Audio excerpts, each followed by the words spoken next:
Welcome, everyone. Welcome. We are going to be kickstarting at 10 minutes after 8. Immediately it hits 10 minutes after 8. We kickstart. Let's just wait for a couple more people. So before we kickstart, let's give you a foundational introduction to this particular program. So this program is as simple as it is. It is based off on the foundation of issues designers, developers, and other spheres of the tech industry are facing. So this program is not just the only program we're going to be hosting. Maybe these 3 days you think that's all. No, this is not the only program we're hosting. We'll be hosting several programs like this. But we're doing that once every month or twice every month. So bear that in mind. If you're seeing any of these updates, it is not about the regular topics. Like we are hosting this particular program because we want to teach people how to scale. No, I don't actually believe in randomizing content. I believe in specifics. So topics we are going to be talking about are going to be touching you specifically. And we niched this down to just for designers a purpose. So that doesn't mean that you in this platform may not be able to understand what's going on if you are not a designer. You will, but this is totally niched down for designers, and we did that for a purpose. So we begin, right? Very good. So first off, we are going to give us some course terminologies. So these are informations that you need to know. These are some kind of words that we may be using mostly while in the course of this particular course. Okay, so I'm going to list them. While I'm listing them, I will explain them slightly. Now, this course is going to be in two phases. One is the foundation, where we talk about everything about the phase one of this particular course, and then the second phase will be the questions and answers. So you can prepare your question and answer. When it is time for us to pick it up, we are going to make it very easy for everyone to ask their questions. So here are the terminologies. These are the foundation of everything. So get your pen and paper and put these things down. These are very foundational. These are very important. Okay. I like to give you an understanding update of what we are doing. So it's easier for us to scale from there. Now, number one is brand identity. Number two, development. Okay, let me just explain why we go. So, brand identity. So, this is just the totality of what we are doing. An identity is just what you are, what a brand stands for. That's an identity. So, whenever I use the word brand identity, I'm talking about your objective or what the brand stands for. Then, two, we have development. Number two, development. So, development in the sense of our topic today is focused on the growth, nurturing, okay, foundation. That is everything that has to do with growth. That is development. So when I use the word development, I'm talking about nurturing and growth, right? Now we have client base. Client base, and another word I can use for that is what I call client generation. So what this means is the totality of everything you are doing continuously with clients. So this is in most cases with retainers or retention kind of services where you have clients who you do maintenance and management, who you work on contracts yearly or monthly, whatever. That is when I say client base. When I say client base, I'm not talking about someone who have one client who work with you. Then the next time you work with the client, maybe next year. That's not what I'm talking about when I say client base, right? Then we have number four, commissioning. Commissioning is all about giving and taking. Okay, when somebody gives you something, you what return a favor to them. So when I say commission, I'm not only talking about affiliate marketing. I'm talking about cases where you return a favor when somebody does something for you. So it might be a client and it might be a fellow agency person who may have referred a client to you. So that's what I mean by commission. Then we have number five, scopes. Scopes are all about features, right? Features that comes with a particular package or a particular plan or a particular whatever. Anything that we are doing, scopes are just about the features. We have attributes. Attributes, for instance, I'll give you an instance of an attribute.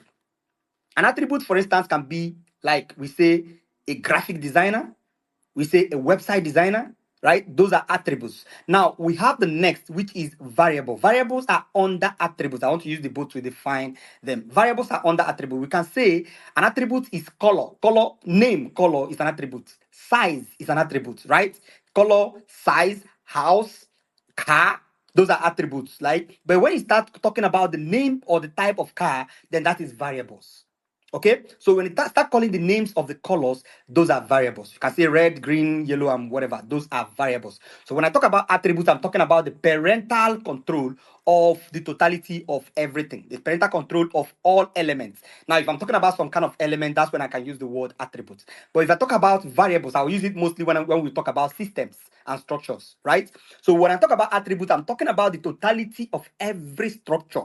When I talk about variables, I'm talking about the bit by bit structural disassembling of all of these features that comes under attributes. So we can say the different variables under attributes, right? Variables are kind of breakdown of some complexity of a particular attribute. So we can have 5 attributes, then we have 5 variables inside one attribute. So we can use the word category for attributes and subcategories for variables. I hope that is understood.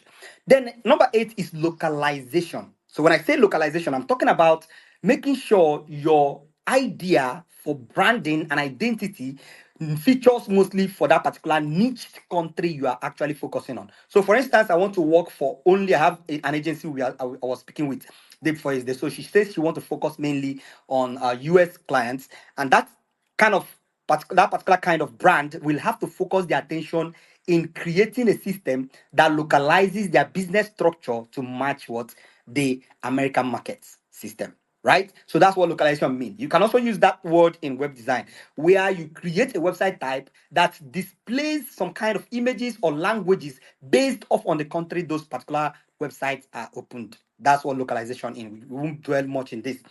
We have another one, which is commitment. So this is when you commit something or when a client commits to something, right? When they're willing to do something for something. So, or when they're willing to to sacrifice or to be part of a particular process by what by paying their own parts of the sacrifice.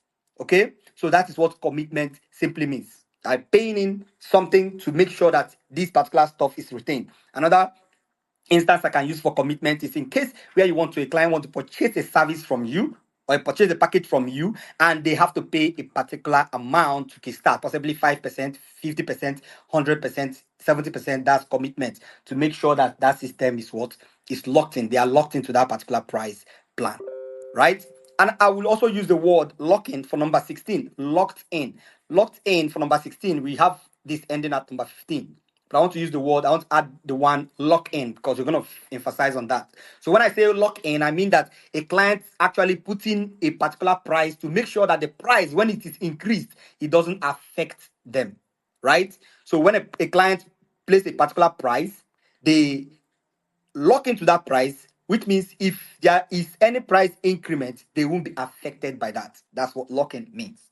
Okay, so we have the next one, number 10, policies. So the policies are the terms and conditions, not even terms and conditions. Policies are some kind of your options of service, how you do your service, what and what are involved in your service when it comes to the services you offer, not actually the structure of your service. The services you offer is different from the structure. The structure is the way you offer the services. The services you offer is the what is the options you give for that particular service.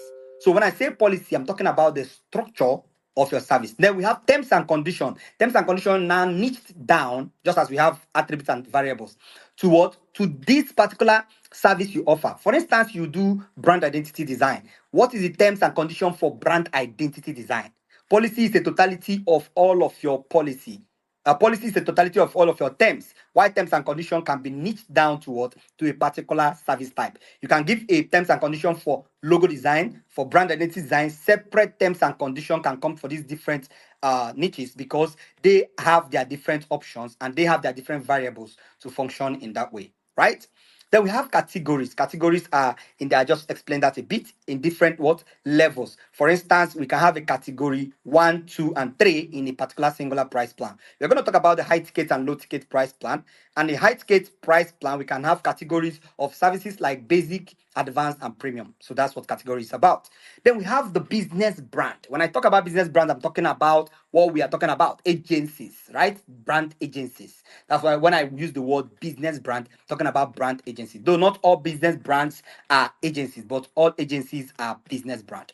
Number 14, systems. So when I talk about systems, I'm talking about the structures. What and what are you putting in place? What you are putting in place are systems, right? How you do these things are called structures. So structure is number 15. Number 14 is systems. What and what options you have to make working with you easier for your clients.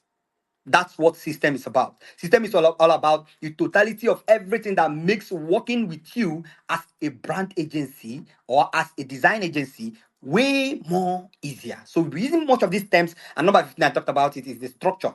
The structure is the way we do or handle our system. So you can say, I want to structure my system this way. So the function or the verb is what? The structure. Okay? The system is the noun.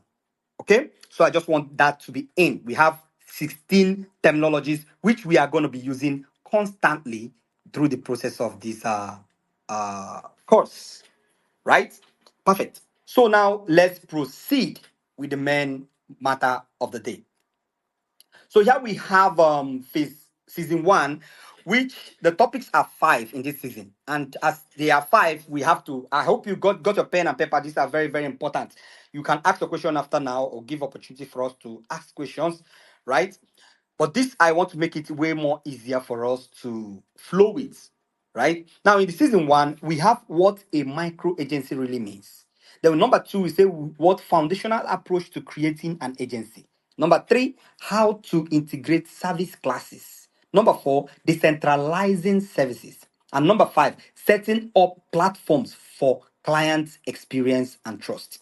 So these are the five main topics we are going to be fixing today, which is the foundational structure for our course in general. So season one, foundational structure, these five topics, we'll be dealing with them this night, right? So now, before we proceed, let me give you some kind of insights, right? So now, 90% of design agencies are not who they think they are.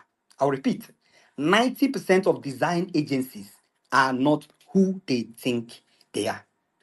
Okay? These people are just business brand or business design brands. In most cases, they are personal brands in disguise as what? Brand agencies. Why did I say so? Now, you see, there is a lot that is involved in structuring an agency before it is called an agency. You don't just call a brand an agency because they offer multiple services. That is one of the criteria, but that is not the main criteria for the name agency, right? So the fundamental issue with entrepreneurship and digital agency on the internet is that higher percentage of people trying to teach us how to do these things are either trying to sell us course or they are trying to add us to a funnel. Multiple percentage of them trying to sell a course or trying to add us to a funnel. Now, I'm not saying that any of this is bad, right? But when someone wants to sell you a course and want to teach you something, they actually hide so much of those informations in the course. And in most cases, most of them don't even have the information they are placing in the course. So the course end up being biased or empty. So many of them are biased and they don't even have practical strategy. That's what we call experiential knowledge. Experiential knowledge in branding or brand agency development is when you have made mistakes and pick yourself up again, try something again. That's experiential knowledge. So many of these people are biased that they don't have what? Practical strategies to pull these things through. So what we are going to learn here today in this platform is what? The fundamental and technical structure from someone who genuinely has no cost to sell you. So we are not here to just sell courses. We are not here to sell courses. We are not here to sell you any course, right? This is from my heart by the grace of God. And this is as a result of the conversation we have had over time. I am Vimeji and Divine. We actually had conversations and I thought of it. Why not we put up this in the public? Since many other people or many of my students may also like to benefit from it. So instead of having this personal talk and it's going to take a lot of time, let's do it in a way where we can also record it so other people can also benefit from it. Some of you who know me very closely will understand the kind of person I am. I don't talk to you and start telling you I've never tried to advise anybody on how to develop their brand or develop their agency and I start talking about courses. No. Or start telling you to book me. No, I don't have that time. I have my own business I'm running. I'm doing really well. I have my own agency and I'm doing really well. Training people for agency and I'm actually having to book agencies, discuss with them, teach them what they need to do. So we are going to be taking that, scaling that a little more after now. But for now, we are just going in a way it's easier. So we can also have time to us deal with our clients' services. So this whole section will be about the truth and nothing less than that. Okay? Nothing less than that. So let's get into understanding very, very important things in this topic. Number one is what a micro agency really means. So now let's explain what a micro agency really means. What is a micro agency? So some people pull up the stunt and say, we need to have an agency. We need an agency, right? But the word an agency should come from a point of experience. Without an experience, you can't have an agency. Okay? Without an experience, you can't have an agency. And what is that agency? The micro niche makes it easier for you to have basic experience before you can get into a full brand agency or design agency. So the micro is the what? Is the foundation of your growth. Just like a child will have to walk, will have to crawl on the floor, try to stand, try to walk, and then try to run. So as a designer who uh prefers to move or scale up, you have to scale up from the basic level in that particular level you are going to. So you are not a personal brand. I'll believe that we are personal brands. And as a personal brand, what we need to do next is to find out what else we need to do to scale from that level. Now, many people have moved to becoming an agency or micro agency without their knowledge. And that leads us to understanding what exactly an agency really means. So, a micro agency is what? Is a faction of a design foundation. It's a faction of a design foundation. A user or a person or a designer who is actually niched to a particular design category, maybe a flyer designer or logo designer or website designer, who then decides to incorporate other what services into their service. Now, these services doesn't mean that they offer these services directly. In this case, talking about micro agency, we are not talking about a designer who knows how to design anymore. Get this very clear to your mind. Whenever we're talking about agency, micro agency or multi micro agency or what standard agency, we are not talking about the basics of what design and development. We are talking about those who understand the structure of businesses, those who understands how to organize systems to deliver services. Those who understand how to leverage other designers or developers or freelancers or remote workers to what? To achieve the aim of being a strong agency. That's what micro agency is about. So it's no more about you. It's now about the totality of what you stands for. Now, before we get into that, let's first of all understand the difference between personal brand and business brand. Because this is very, very essential to what we are doing or we are going to be doing. Okay? So a personal brand is the one we are doing now. That one we are doing right now. You as a website designer, logo designer, flyer designer, whatever you do, that is personal design. That's a personal designer. So what makes a personal designer? You see, a personal designer is all about character. Listen carefully, right? It's all about the characteristics of that person. It includes the personal experience, personal, mind the word, personal experience, personal skill, and brand personality. That's what personal brands is about. So now, foundationally, they might say, it's Song Justice. Can you tell me about his Song Justice? He's a flyer design, he's a website design, he's a logo design. Can you tell me a little more about him? That is personal brand. But if a Song Justice brand turns to an agency, it won't be about a Song Justice anymore. It will be about the brand. Can you tell me about a Song Justice brand? No more about a Song Justice. So a personal brand is the person.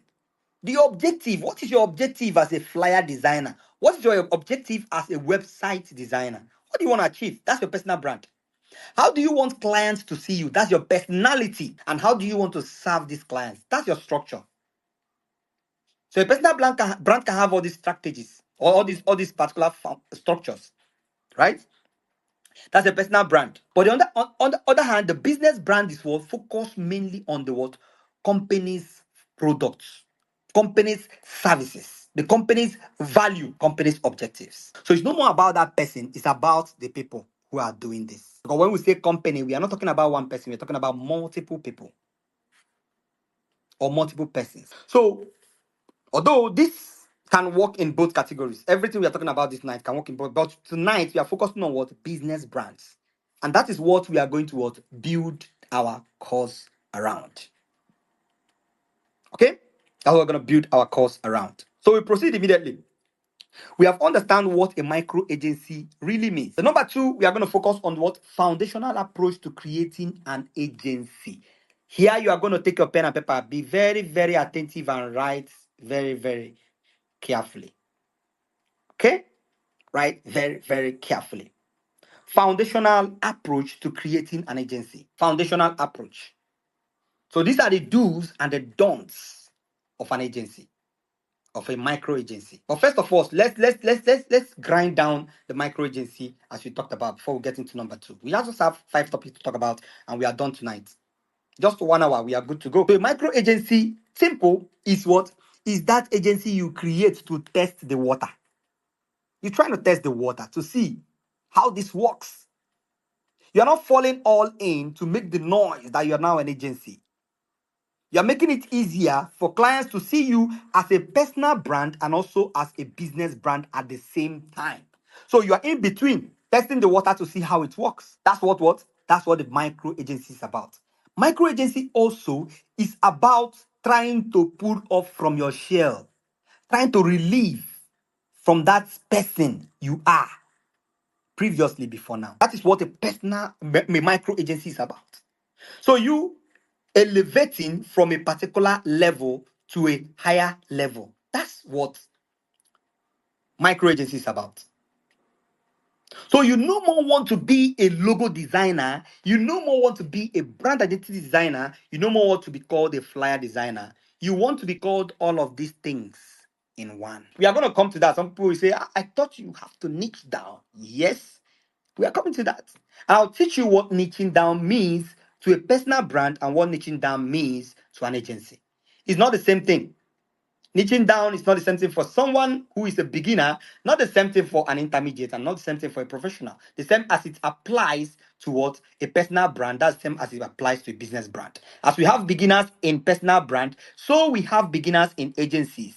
As we have intermediates, so we have intermediates in this. As we have professional in what? Personal brands, so we have professionals in agencies. So don't think that you are actually going to a different particular level. No, you are having a shift from the knowledge of what you already know. Okay? So that's micro agency. You looking at yourself and saying that I no more want to do just this. I want to do it not just the way I used to do it before. Now, one person could actually manage multiple services and still be a personal brand like I was before now. I was a web designer, logo designer, and also I do brand identity design. I also coach, right? Will I call myself an agency then? No. Why would I? Now listen carefully. This is the difference. This is the main thing that differentiates a personal brand from a business brand, a personal brand from an agency, or a personal designer from an agency. One thing you should take home is that a personal brand leverages on the skill set they have and on the time they have. The focus is on the skill sets they have and the time they have, which means if they don't have that skill, they don't do it. If they don't have a skill for a particular offer, they can't do it. They will directly what? They will directly need push it on to someone else who can handle that particular service. This is what a personal brand is. You focus on what you are doing. And I used to teach my students If you can't handle any particular service, do not tell the client that you will give it to somebody. Do not take up the job and then give it to somebody. Like I have a student that was last year. He collected a project from a client. He was doing the social media flyer design, and then the client gave him access to what to manage the social media. And he was managing social media, and the social media was hacked. He wasn't the cause of the social media hack, but it actually ended his relationship with the client. Why? Because he actually chose to do something that is not what in his profession. So when I say you not doing what is, I'm not talking about things that are in the area of design. I'm talking about things that are outside design. That's what you should avoid at all costs. We're going to talk about this when I'm going to talk about the do and don'ts for a brand agency because it is very, very tempting. Very, very, very, very tempting. So we are going to fall down towards knowing the do's and don'ts. We have understand what a micro agency is. We have understand how to separate. How to separate is that what a micro agency, one of the criteria that makes them different from a personal brand or a personal designer is that a micro agency leverages on the option to use other people who do works that they can. So you are now not just like you, the UI and UX designer. You are now a UI and UX designer. You can't make logo, but you have a logo designer in your team. You have a logo designer in your team.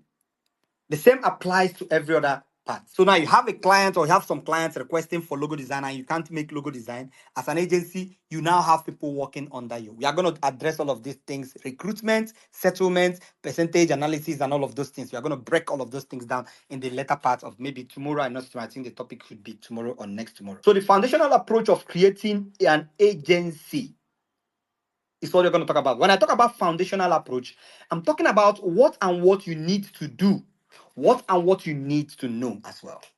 I just have a few here, and I'm going to list them. If I get some more in my mind before we round this one up, I'm going to actually point them out.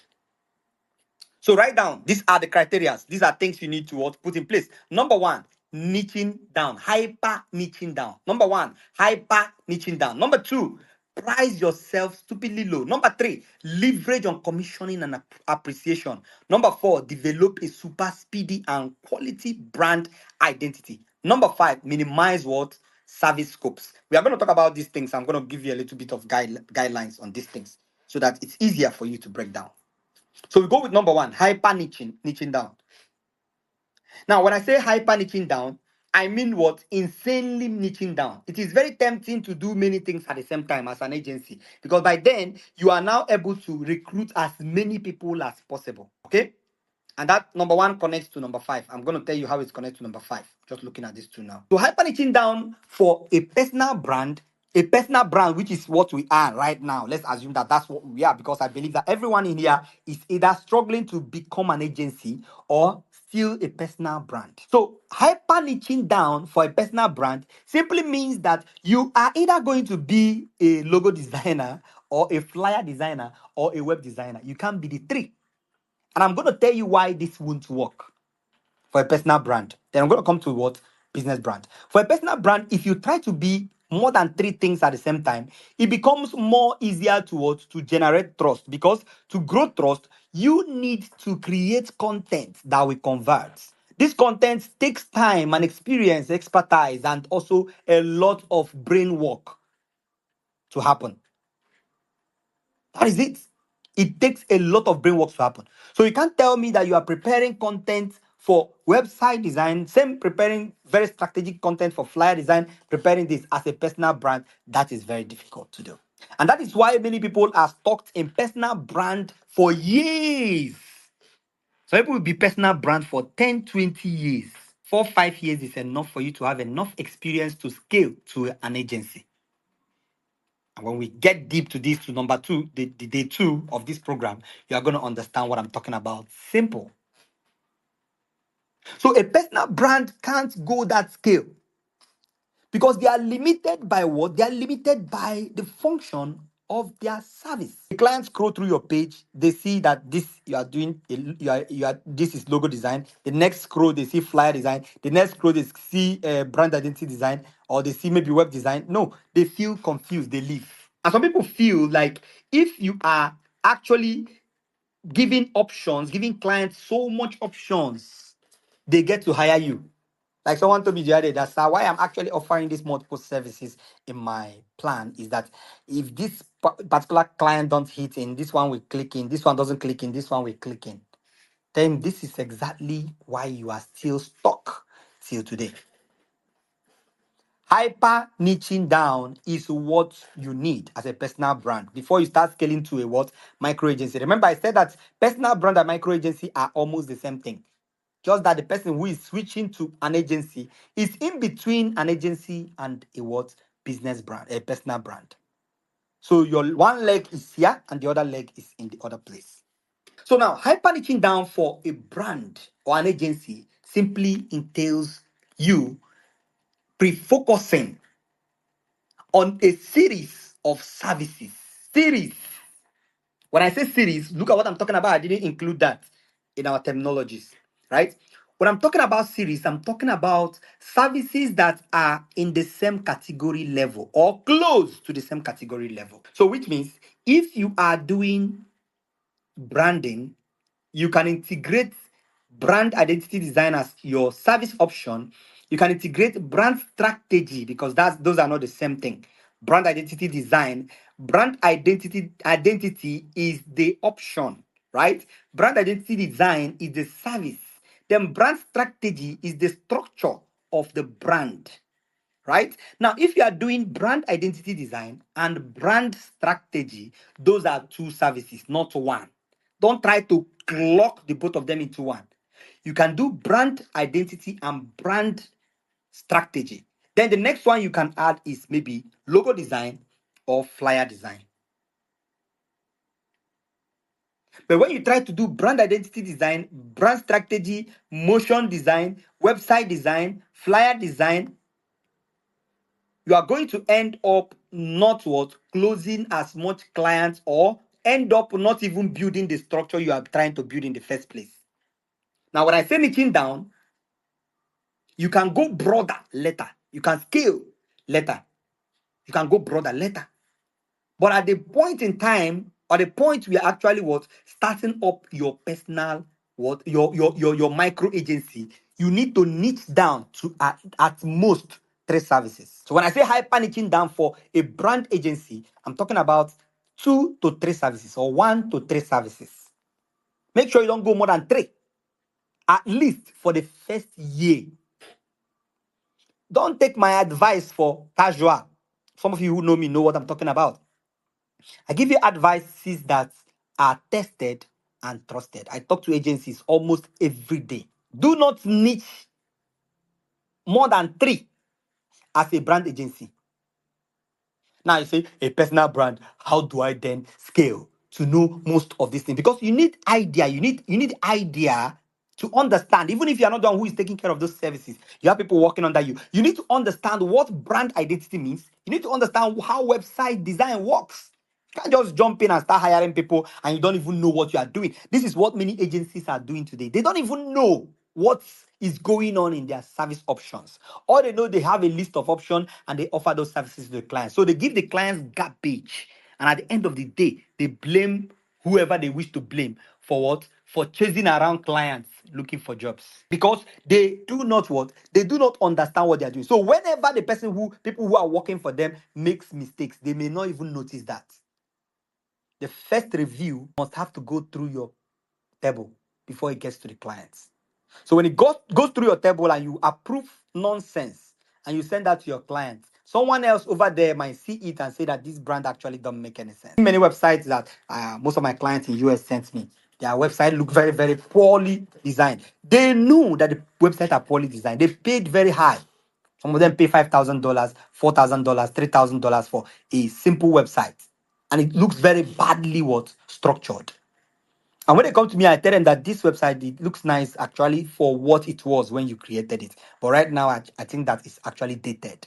They say yes, that they don't even like the website. So what does this mean? This means that what clients can be using the service options you provide for them or services you delivered, but they don't like it. We are going to be talking about this in the last phase of this particular that we're going to talk about building trust and what you need to do. So that's not the topic of now. So let's get back. So hyper niching down is what? Choosing at least, at most, three services. Don't go more than three services. Now, I talked about personal brands, how they can actually understand what's going on here before they can start becoming or think of becoming an agency. What do they need to do? What you need to do as a personal brand for where you are now is, if you intend to scale or have to understand or learn these other niches, all you need to do is to learn them one at a time. I will repeat. If you wish to learn all of these other services, all you need to do is to learn them one at a time. What is my strategy for learning one at a time? What it means is that you can dedicate 1 year. I call it 1Y strategy. 1Y strategy. What this means is what? 1 year for each service niche. So you want to be a logo designer, you give it 1 year. During that period of 1 year, do not involve yourself fully on other services. So even if you are doing flyer design, you are learning flyer design for that 1 year, trying to understand it. It's not like you won't be doing your logo design services for your clients. You will, but you won't be focusing more attention on what those services, and you won't be publishing them as much, because where your attention is, your memory becomes stuck with that place. So when you are done with that for the first year, you can jump into the next one. I want to learn web design now. You get into learn web design, because you must have to have this knowledge before you start thinking about scaling to an agency. What color means to a brand identity designer is not the same thing it means to a website designer. Most times I have clients provide me their brand Bible or brand guideline, and I look at it, I laugh. Because when I try to use it to build out a website for a client, I see that I start creating variables of colors. Because I have to recreate variables that works. It wouldn't work. They created that with the structure of a logo or with the structure of a brand. They didn't have that. People don't have much idea or much knowledge for what a website should look like. Even if they know what a website should look like, but they don't understand the interim faction or foundation of what colors, alignment, typography, and all of that. The typography you might use and you wish to use it in a website, it just won't work. So you need to what have the knowledge of what is going on. So even if you wish to scale now from a personal brand perspective to a personal agency, for a brand agency, you need to first of all understand where you are. Where am I now? What do I know? In all of these services I want to offer, I want to offer three services, right? What do I know in these services? How deep do I have the knowledge of what I'm trying to give to the public? For the fact you have someone who can design flyer very well, is a professional in designing flyer, doesn't actually make your brand grow. What makes your brand grow is the ability for you to review that flyer and review it well, because it must have to pass through your table before it gets to the client. Except you are going to hire someone else who is professional in that field, who is going to do the revision. As a matter of fact, you understand your clients more than your designer. We are not about that topic today. So hyper niching down, make sure you don't go more than three services. Number two, price yourself stupidly low. So yeah, we're going to touch a little on price systems, right? So when I talk about pricing yourself low, I don't mean that you should just charge peanuts. No. What it means is that you should charge prices that are fair enough to engage your client for the first year in this particular career switch. A mouth-watering and attractive price plan will do the job. So others are charging flyer design 20,000, 50,000, 40,000. But you decide to charge 10,000. You decide to charge 15,000. A little shift is what you need. But that is not everything. And I'm going to teach you how to integrate it. That takes us to pricing systems. So now you're not going to tell your client that we charge this particular price. That's the system. You're going to plug that into so instead of saying we charge one flyer 10,000 against 20,000 that a normal designer charges, you tell the client that we charge 10,000 for 5 flyer design each, which amounts to 50,000 for 5 flyers. Or simple put it, we charge 50,000 for 5 flyer designs instead of 100,000. Now, there are two things this particular package does. Listen carefully, oh. Listen, and listen again and again. Listen again and again. See, anything you are doing with your client in the first year as a brand agency, you should focus more attention in creating what we call client generation or client base, like we defined earlier. The client base is the thing that makes it easier for these people to remember you, see you like a family, see your brand as what? As a go-to. How do you create a brand, a client base? Is by what? Making your client feel like they are with a community. So one of the things that this price plan does is that what? It makes your client feel retained. So if you give your client a price plan and give them the flexibility to come back and pick a design, structure the design, and you do the design for them. You don't have to force them to do all of the 5 design at the same time. They can come back next week and do the next one. They can come back next month. You can put the policy, let it be once every week, depending on how you want to do it. You can put it to be anytime. So whenever the clients come back and they send you a new design, what instructions, you prepare the design, you send to them, they are comfortable, they review, they're good to go. Right? What this does is that you make the client not think about another designer. You make the client not think about another agency. This also applies to web designers. When you give them a mouth-watering maintenance and management plan where you take care of all their problems, why would they have to find another website designer? So you lock them in, cutting off every chances of them going to source another designer. The reason why personal brands lose clients is because they focus mainly on what? One-time service. So when you're shifting to a what? Agency, you focus mainly on what? Plan and packages. Write that down. Focus mainly on plan and packages. I think that also should have been included in that, but we'll just switch that for the price system. So focus on what? On plans and packages. Don't try to sell one service. As an agency, don't even try it. Except it's logo design, which we know is one, or website design, which we know is singular. You're doing a website design, you have to sell your website design, also include your maintenance and management, right? Make it easy for them to not what? Not about remembering you, listing. Leave these things they are talking about. You should create your system or create your brand in a way where clients won't forget you. How don't people forget you? People forget their brothers. People forget their brothers. People only remember brands or agencies that they are committed to. You can write this down as well. People only remember agencies that they are committed to. So if if clients are not committed to you, forget it. You are actually what? You are actually in the thin line. At the moment they can what? Switch, find someone else, and you are good as gone. You are as good as gone. So create price systems that are focused mainly on what? Packages. And price yourself was stupidly low. Now, when I say price yourself stupidly low, I don't stop there. What you're gonna do is this.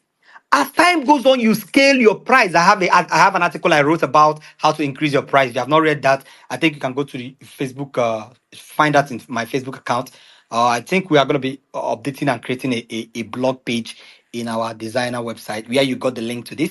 You're going to be creating a blog page, make it easier for you to find those contents.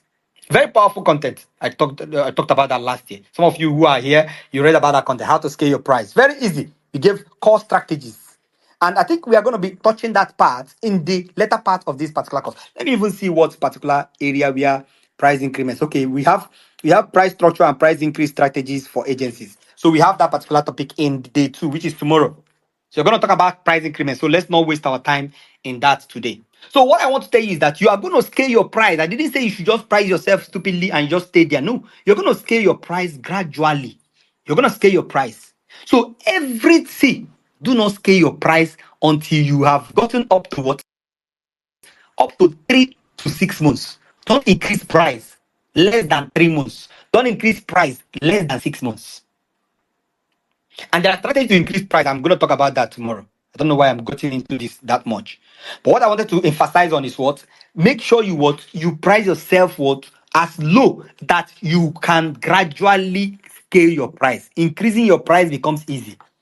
If you price yourself high, increasing your price becomes difficult. Getting clients becomes difficult. Reducing your price also becomes difficult. So you are stuck. And you are stuck forever.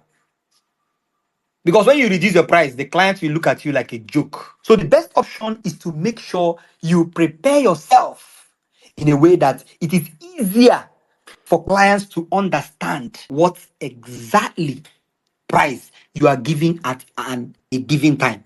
You are giving a particular price now. Tomorrow, your price should be going up. Your price shouldn't be coming down. And this is why many agencies today end up doing this discount, 20% discount, 50% discount. They are waiting for what? They are waiting for occasional celebration period. So they can start running discounts. I'm not saying that discount is bad. Discount is good. But if a service, a particular plan, a particular agency is offering a service that the value is equal to the what price, they won't focus mainly on discount. They will focus mainly on what? On the value they offer their clients. So instead of saying we are giving you 20% discount, we can even add extra service options for you. Like in my web design agencies, we don't give discounts. What we do is keep adding features and options. Keep adding features every month. We add new features. That is what clients need. They don't care about your discount. Your discount is attractive, yes, to poor clients, to low ticket clients. We're going to talk about high ticket and low ticket clients tomorrow. But to low ticket clients, your discount is attractive. But for a high paying client who you are targeting, because an agency is targeting high paying clients, clients on retainer, it's not clients who actually want to buy once, mostly. It's mostly clients who are what? Who want to stay, who want to work with you continually. People who want you to structure their base. People who want you to help them grow their business. Growing a business is not a child's play. It's not cock and bull story. You need to be ready for it. And you need to personalize that particular service deliverables based off on that client's need. Because every client have their different problems. And usually, you guys know, the problems that client provides for us are usually not clear. The problems are not clear.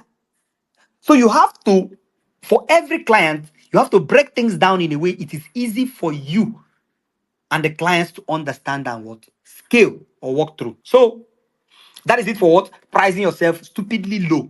I'm not talking about personal brands. I'm not talking about personal brands. Personal brands, you can scale your price. By now, you must have scaled your price, right? A personal brand will have to do design, flyer design for 50,000, 100,000, 20,000, 30,000, 70,000, whatever plan you have. A personal brand can also have price packages, plan packages, and still have a what? Singular price plan. An agency can also do the same, right? But what makes a personal brand different and limited is that what? They are scaling their price, and when they get to the point of becoming an agency, they won't scale on. They have to come back to a particular level and start scaling again from there. So you are not just scaling. Then an agency, you keep scaling. No. As an agency, what you should be scaling is your what? Clients. I think I asked Vimeji the other day. I asked him, if you have a client, two set of clients, the first set of clients are 6 clients. They are willing to pay you $600 for all services you're going to offer them. So $100 for each client. And then you have this second client who is willing to pay you $1,000 for just one of that same service you are offering for these 6 clients. Which of these clients are you going to pick? Are you going to pick the 6 clients and work with them? Or are you going to pick just the one client that is paying you $1,000 and work with him? Now, if you see these two people now, you understand that what? That you are actually losing money if you choose the 6 clients, because they're only going to pay you $600 at the end of the day. And they end up stressing you 6 times what the first client who is paying you $1,000 is going to pay you. But did you also look at it this way? If you look at it this way, you are looking at these two phases as a personal brand. A personal brand focused on scaling price. A personal brand focuses on what? Scaling his revenue. An agency focuses on scaling their client base. And I'm going to tell you the difference. If an agency chooses one who pays $1,000, that client will not be able to refer clients to them. May not be able to refer clients to them. There are lower chances that high paying ticket clients refer people to you. Lower chances. Very, very lower chances. I've been in this for more than 10 years. And I can tell you for the fact it is low ticket clients that usually what refer clients to us. And I say low ticket client, I'm not talking about people who are paying poor price. No. Talking about people who are actually what paying less than what the what high ticket clients are paying. As a matter of fact, most of us, the low ticket clients for agencies are high ticket clients for personal brands. So that one client will be able to refer just one client. If ever they refer someone to you, they will refer only one client. So they refer one client to you. Let's assume that that one client they refer to you will also pay $1,000. That's $2,000, right? But these 6 clients, they will refer each one will refer one client each. And one client each is equal to what? how much? $200 that they are offering now. Yes, it is $1,200. But when you start scaling this further, 6 clients plus 6 clients is 12. When 12 clients refer one client more to you, it doubles that amount and scale it higher than 3 people referred for this particular singular agency. That's number one. Number two, there are higher chances that 4 out of the 6 clients might refer 3 clients to you. If you play your part very well, which I'm going to teach you in maybe the day 3 or day 2 of this session, I'm going to teach you how to play your part well. What you need to do. Some of us actually are doing businesses like normal business people. I'm going to teach you the strategies I use. I keep my clients stuck with me. They don't even hear the word that they don't even want to hear the word that I want to leave. So what? Price yourself what? Stupidly low. Use a strategic price system that can what? That is scalable. Don't do anything that is not sustainable. Don't do anything that is not sustainable. That's number two. Number three, leverage commissioning and what? Appreciation. As an agency, you need to leverage commissioning and you need to leverage appreciation. What is commissioning and appreciation? For instance, a friend or a fellow agency or a fellow designer referred a client who need a service they don't offer. When you finish the service, what is the percentage you will give to that person? After the service is done, you can pull out 10%, 5%, 15%, whatever you think is okay. You can put it as a brand policy to always what? Give commission to people who refer people to you. Leverage on what? Leverage on commission and appreciation. These are the structures of developing or building an agency. These structures are what is going to hold you. Without these structures, you go nowhere. You are wasting your time. Leverage on what? On appreciation and commission. Now you may say, how do I now appreciate a client who refers someone to me? You don't give clients money. They don't need your money. It's an insult to them. What do? Because they are paying you, they want to be in that particular hem of affair. What do? You offer them what they need. You give people what they need. Don't give them what they don't need. Since the client is needing services from you, you give them services. Oh, sir, I actually am very happy for the person you referred me to. God bless you. I'll be giving you an option to make 3 flyers for you anytime, whether it is the one for your friend or family or the one for your business. Just send me the details whenever they are ready. You have closed that client to keep referring you forever. Forever. Appreciation for an agency, it shouldn't be the word of the mouth. It's not just what you tell people. This is, no, I am very happy. Thank you so much. No. As a matter of fact, the thank you shouldn't be just once. The thank you should be a system because everything you are doing as an agency should be in system format. How should you make thank you to be systems? Okay, so to make thank you a system is you would now decide how often should I tell clients thank you? How often should I take out the time before I talk to them again? You tell clients thank you today, in the next 1 month or 2 weeks, you chat them again. Or not even client, it might be someone else, maybe a friend or family.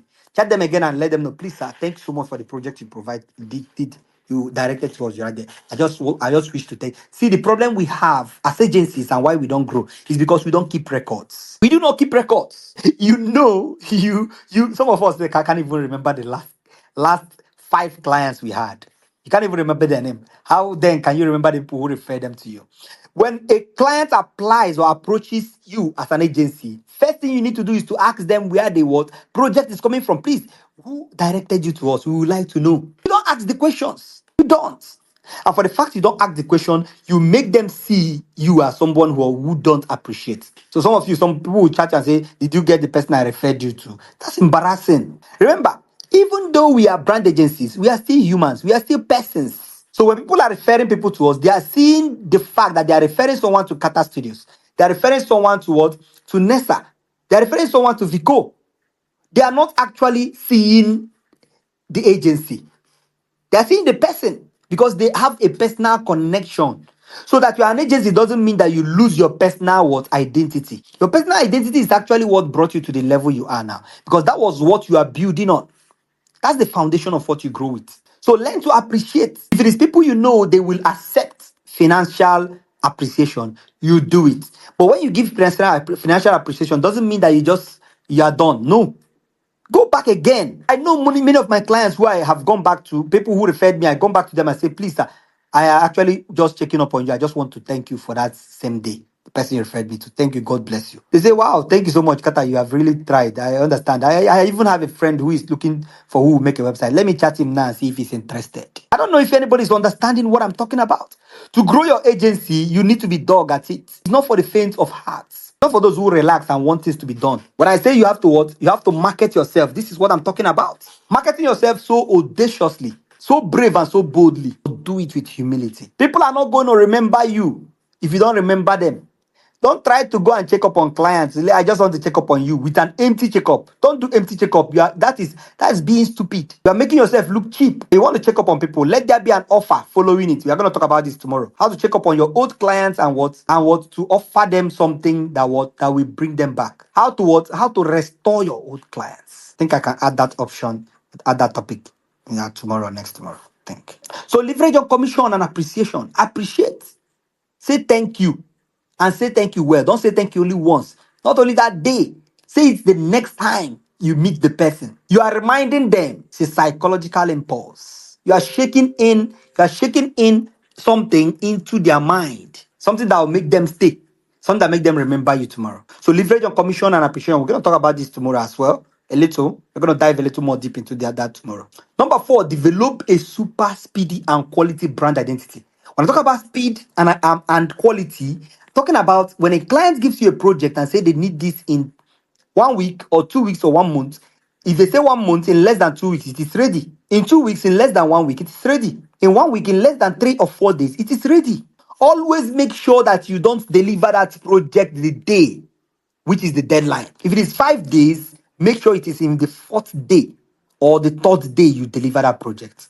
Clients don't have issues disrespecting you for delivering early. That is not the reason why they won't pay you complete. That's not the reason why they will start delaying your final payment. The reason they delay your final payment is because of the way you approach your deliverables. When you finish a project, how do you now present it? Some people present it as though it is simple. That is why clients decide to play with you, because they believe in their mind that since this guy actually presents this in so quickly, means that he didn't take anything to do this. This doesn't actually worth the amount I'm paying. I think we are going to talk about this tomorrow as well. Let me tell you how to deliver services. You do it quicker and do it with respect. You do it even in a way where they will feel like paying you extra for delivering early. So what do? Quickly, before you even start the project, you let them know that this project is going to take 5 days. If we are going to deliver it in less than 5 days, or if we are going to deliver it 3 days before the deadline, or 2 days before the deadline, or a day before the deadline, we may be expecting a tip from you. Jokingly, you put there jokingly. Make it clear that it's what? Maybe use a laugh emoji. That's also how to build relationship with your clients. Playfully. So now you have prepared their mind to understand that there is a reward, not not not a deduction. There is a reward for what? Delivering early, not a deduction of your price. So they now be expecting to what? Reward you with a tip. And if they don't, they have to pay you complete. It even fastens payment. Very simple strategy. So develop a what? Super speedy what? Quality for your brand identity. Now, when I'm talking about brand identity, I'm talking about what? Your brand core value. Let it be enshrined in your core value. See, brand core value, brand identity, brand structure, brand system is not what you say, it's what you do. It's not about what you talk. This is what we do, this is what we stand for. No, that is about what you do. If you must tell a client that you are fast in delivering, don't tell them, show them. And when you are done with it, you tell them, please, I wish to let you know, based upon our past experience, that the next project might even be shorter than that. That's excellence. Giving them quality as well. Delivering your best within that short period you have. Now, I'm not telling you that you should actually take shorter time to deliver a job. Only no. Look at the strategy you're going to apply. If a project is going to take 4 days to complete, give a client 8 days. If a project is going to take 1 week to complete, give a client 2 weeks, except on a tight schedule where the client insists that they don't have much time. You can write that down. If a project is supposed to finish in 2 days, make it 4 days or 3 days. Never you tell a client the exact day that you think in your mind that the project will complete. It's usually almost not that day. Okay?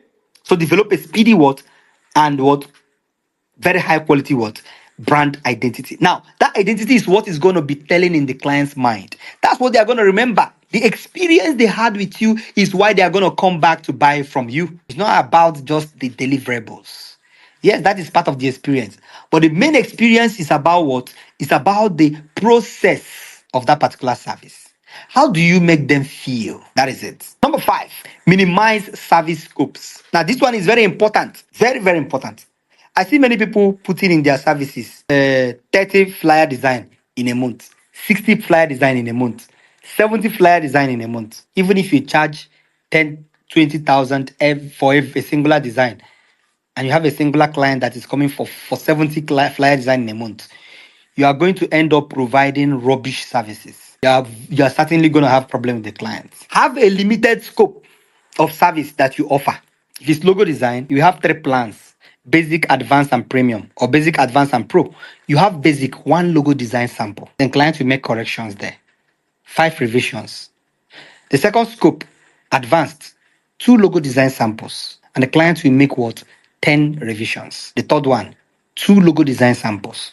So the third one is not going to be 3 logo design samples. Because when you are doing 4 logo design samples, you are exhausting your team and you are exhausting yourself. You are not exhausting them physically, you are exhausting them emotionally and creatively. Creativity is not about multiple variations, it's about that few you deliver that makes the difference. It's not about plenty pattern or plenty styles. It's about how much little that makes the difference. That's what creativity is about. So when you have a team that deliver flyer design, you have 5, even if you have 10 people delivering flyer design, and you have 1 client requesting for 50 flyer design every month, you are not going to take that project. You are going to request for the client to reduce the scope, the amount of what options they are going to be going for. And I'm going to come to that later. But let me tell you the damage this will cause to your team. Number 1, you are going to make your team feel lazy doing future projects with you. And this is cases, we are going to talk about this in team management tomorrow, I think. Let me not get into this. So you are not going to select multiple service scopes because it's going to what? Weigh down your team. Even if you have 10 people doing flyer design in your team, right? And you have 1 client who provides 1 flyer design, 50 design for what? For 1 package. You share the 50 across to all 10. That's 5 flyer design each for that month, right? Bear in mind that not all of them will deliver early. Not all of them will complete their deliverables. Not all of them will deliver standard designs. That's number 1. Number 2 is that if we have 5 more of such clients in that same month, there will be rubbish deliverables. That will be 5 times 70. Imagine we have 10 of those clients in that same month. Because you as an agency, you are planning of scaling your client base. It's not about the money. It's about the scaling. Scalability. Scalability is not about taking too much of services. It's about taking as much clients as possible. 70 times 10. That's 700. I think that's 700. So you are giving 700 designs for 10 people to deliver. Imagine it's more than that. Imagine the team have some other project to do. Brand identity design, 5. Website design, 5. And so on and so forth. The option or the purpose is to make sure you work for multiple clients, but with lesser scope. So you're going to let your client know that what? You intend to deliver their projects, but you intend to deliver quality. The damage this is going to cause again is that it is going to keep you stuck in one level as a what? Brand agency. So you are stuck at one level because you can't grow very, very fast. You are stuck at a particular level. Scaling becomes difficult because now you are working with a few clients. You're working with just a few clients. So scaling is difficult. Now, bear in mind, as an agency, you don't know everything you need to scale. Most of the things you need to scale, you need to learn and you need to teach your team. So if you have too much of jobs and too much of options and your team don't have time to learn and scale, it becomes a problem. But you guys are going to stuck in one price, stuck in one service options, and stuck in one feature deliverables. So you are not going to know what is trending or how to get involved into it because you are stuck with doing too much of designs. This also happens to most personal brands where you take jobs to the extent that you don't even come to post your work on Facebook for more than 1 month. You know what I'm talking about? Some people don't come online for more than 1 month, 2 months. They say you're working what? You are destroying your career. It also happened to cases where people work with, I'm going to talk about that tomorrow, by the way. You work with agencies who who steal your intellectual knowledge and only give you option to what? To be paying you monthly. But you can't post the work online. So you have nothing to write home about. You are building somebody empire, but you have no empire to build. This also applies to many design agencies because most design agencies are focused on working on for other agencies without building their own what? Interim. Without building their own empire. Where they have their own personal clients who they can hit their chest and say, these are my clients. I'm not saying that it's bad to work with other agencies. As a matter of fact, other agencies are even cheaper to work with because they take care of most part of the most part of the work. But what I'm emphasizing on is that you create your own system, create your own platform, and create your own empire in a way where it's easier for you to refer clients. Have people who you can call your own. These are my clients. Have people who you'll be proud to publish their work. Go to my Instagram today. You see, my client, I published the video I made for my client for their website launch. I did a video, just a short video of my studio, and she was very proud of it. We collaborated on the project. I shared it. Her friends commented. She was very happy. She picked up the video. I sent her the copy of the video. She published on her TikTok, on her all platforms. She was very happy. That's what collaboration is about. I'm talking about NDA nonsense. We are going to talk about NDA tomorrow, right? We're going to talk about NDA tomorrow or next tomorrow. And I'm going to teach you guys the main function of you as an agency, the main foundational function of an agency. Number 6, advertisement. So you have to leverage on advertising yourself. Anyone who wishes to be seen or platform you need to be seen must have to be what? Must have to show up. Advertise yourself, market yourself. But I think we're going to talk about that tomorrow. Advertise, because in advertising we talked about marketing. We actually will focus more attention in content types because we actually have to use the content that matches advertisement purposes to create those ads. You don't just put up advertisements. I'm going to teach you what you need to do before you push out an advertisement. Some people just put up any content and push it out. There are different kind of content for different client base. There are clients you wish to target on. You have to focus your content on that particular area and focus it in locations that those clients are predominant. That the predominance of those clients are high. That's number 6. So we are done with the foundational. We are done with the foundational approach to creating an agency. Now the number 3. Let's rush this out so we can round up. We are done for today. Almost done. Now, number 3 is what? How to integrate service classes. Service classes. What is service classes? What is service classes? So when we talk about service classes, we are talking about all of these things you do. Like you being a website designer, graphic designer, and so on and so forth. The classes are what? They are different categories or they are different breakdowns. For instance, as a website designer, you may be doing e-commerce, you may be doing a learning management system, LMS, you may be doing NGO websites, and so on. Those are the what? Service classes. Integrating service classes is something you have to be very careful about. Because you can't do everything. If you try to do everything, you fall into a bigger problem. So don't say that, oh, because I am a website designer, then I can do every type of website. We handle all kind of website. No, you have to decide. Is this SaaS websites you do, or CMS-based websites, or AI websites? What kind of website do you wish to do? E-commerce? Now, choosing a particular niche or service class, I don't call it niche, I call it service class.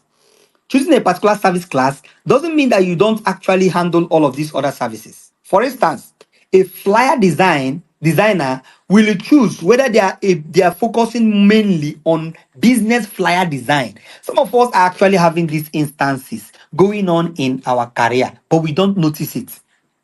Do you notice that some flyer designers do more of church flyers? Do you notice that some do more of business flyer designs? Do you know that some who don't have job do more of birthday designs, right? That is the service classes.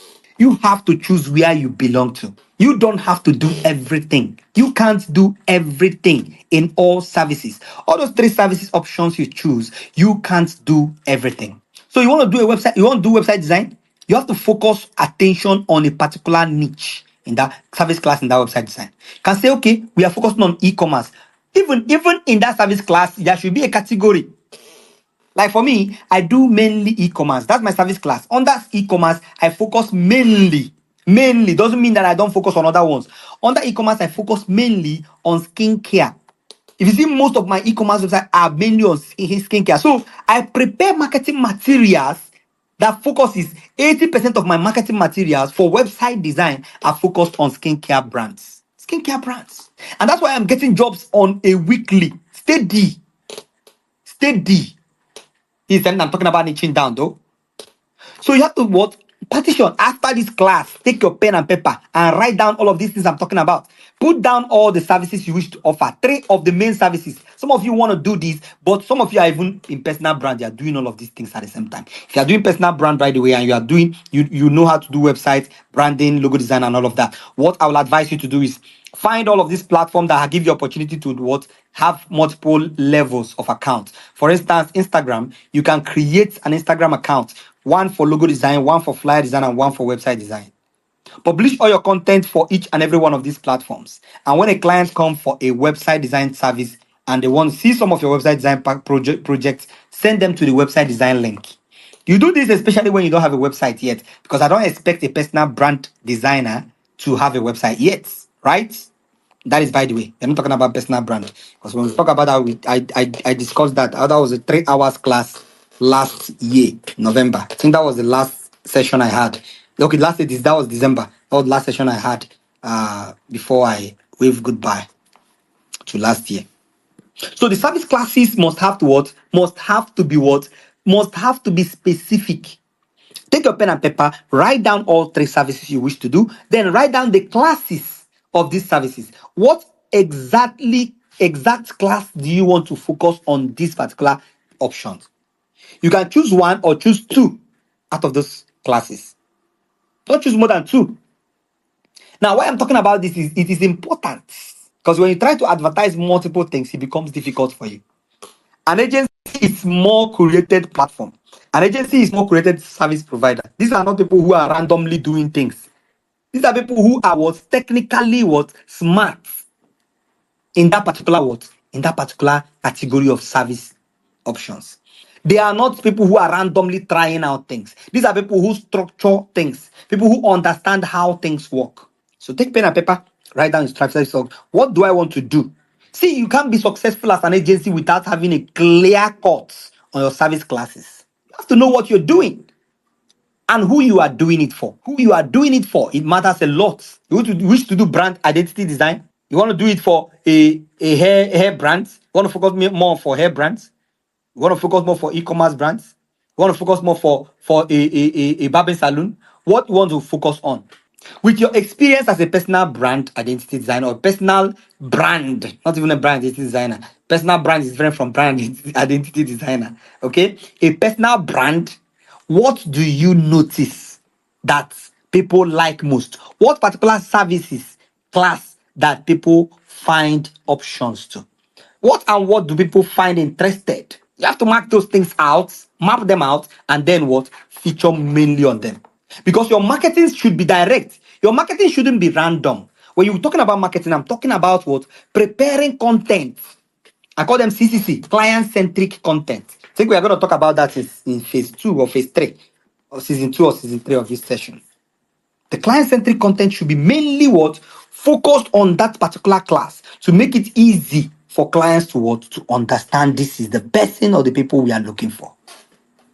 So you're not going to keep clients waiting or keep clients confused. That is why you see me, if I drop a message online, it goes direct to a specific people. They understand that this is meant for them. So they are not confused about it, right? They are not confused about it. They understand that this specifically meant for them. That is service classes. It makes your message direct. So when you are talking to the person, just like when I'm discussing with Vimeji and when I was talking to Divine, when I'm talking to them, it's a personal connection. I know their problem. I understand what they need. I understand the questions they have. And when I answer these questions, it is not like I am actually beating around the bush. I'm talking to them directly. And that is how your messages should feel like. The proposals that you push out online in form of marketing materials must be firmly, I use the word firmly, focused on a particular class. So you can't say that we do flyer design anymore as an agency. That's a no. That means you don't know what you're doing. Rather, what you should say is what? We do flyer designs for. We do web design for. For who? so that the person you are talking to will understand that this is actually meant for me. And the person who this is not meant for will move. They will move. You can't be jack of all trades. You can't actually meet everybody to their need. You can't. You can't serve everybody. It's not possible. That's not possible. Okay? That's never and will never be possible. Okay. So we'll move on to number 4, which is what we are going to touch more on number 3 tomorrow. Even from number 1 to number 5, we are still going to touch them broadly in season 2 or day 2 of this session. Number 4 is decentralizing services. Decentralizing services is what? Breaking things down further in different chunks. Now, breaking things down in decentralization, I'm not talking about the class formula anymore. I'm talking about what? In your service option for your workers and for the clients. So this decentralizing services is to make it easy for your clients to understand these options are what we offer for this particular package. Okay? And also featuring these particular decentralized services for people who are willing to handle it. So in your agency, you have one flyer designer, but you have 2 website designers and you have 2 logo designers, but you don't have any motion designer. I think as somebody who is starting up, what you need to do is to what?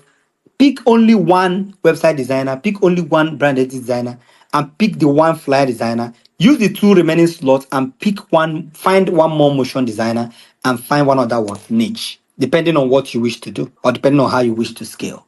So you must make sure that what these service options are easy to what identify by people who are working for you and by your clients. These are decentralization. That's number 1. Number 2 form of decentralization is to make sure that the clients don't join any service together. So there are some clients who come in, they say that we want to do a logo design, we want to do a brand strategy, and they want you to include brand design in it. So they want to price all of these 2 services together. Even they want you to do website design inside of that plan. So they want you to give them one singular plan for that particular what option they ask for. So they want logo design, they want web brand identity design, they want brand strategy. And they say, please, can you tell me the price for all of these 3? Decentralization makes it easier for you to now what? Tell them, give them a quotation that has the price plan. I didn't say the price only, listen carefully. That has the price plan for website design. Website design can have 2 price plan, one for high ticket and low ticket. That first price plan will come with few of the features, and the second price plan will come with more of the features. This is what I will advise you to when we come to price analysis and best practice for pricing. I'll teach you this for quotation, invoicing, for and so on and so forth. So you give them prices in multiple variables for each and every one of these particular options. So the one website design, give them 2 price for website design. One we have some of the feature and one we have all of the features. So they now have opportunity or option to select the first service, the first plan against the second plan, depending on what they want to start up with. Letting them also know that they can upgrade later to this without costing them more than what the difference is. The difference is what? The difference, when I'm talking about difference in whatever we are discussing, is about what? The difference is the particular price they are supposed to pay in full if they are buying that particular plan, minusing the existing one they have purchased, they have paid for. So if, for instance, the first plan is $1,000, the second plan is $2,000, if they are paying the difference of the $2,000, they are paying $1,000 extra included to the previous $1,000 they have paid before. That's what difference means. So you give them price, 2 price plan for logo design, 2 price plan for brand identity design, and 2 price plan for brand strategy. They could decide to choose plan A, plan 1 for brand identity design, but choose the higher tier for website design, then choose the lower tier for brand design or brand strategy, I mean. Now, what this does is that decentralization, what it does is that it makes it easy for clients to choose whatever plan they want. For I have a student who actually, Helene, her name, she have a client who featured to do multiple option services.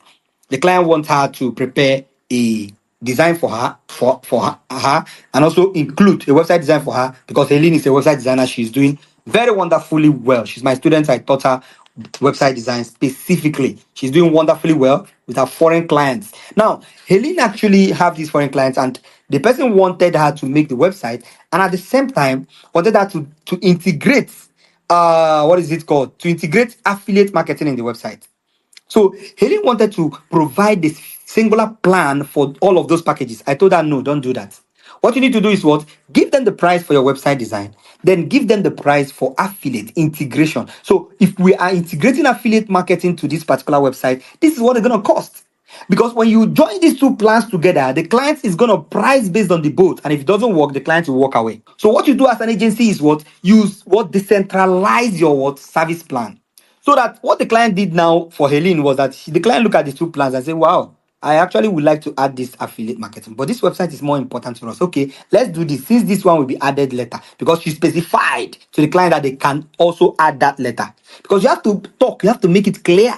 As an agency growing up, you have to make it clear to your client what exactly is going on, what you are doing. Okay, please bear in mind, sir, that if even if you buy the lowest plan, you will be able to add more plan as time goes on.